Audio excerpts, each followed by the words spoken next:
அனைவருக்கும் வணக்கம். தினம் ஒரு திருக்குறள். இன்பத்துப்பால் கற்பியல்.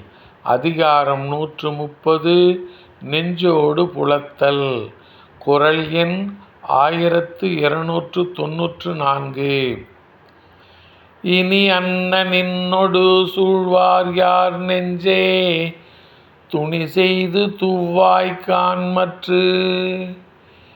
இனி அன்ன நின்னொடு சூழ்வார் யார் நெஞ்சே துணி செய்து துவ்வாய்க்கான் மற்று. மனமே, நீ ஊடல் செய்து அதன் பயனை நுகராத உன்னிடம் இனி அதை பற்றி உன்னோடு ஆராய்பவர்கள் யார்?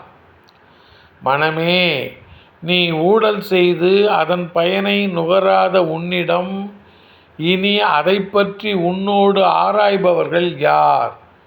நன்றி, வணக்கம்.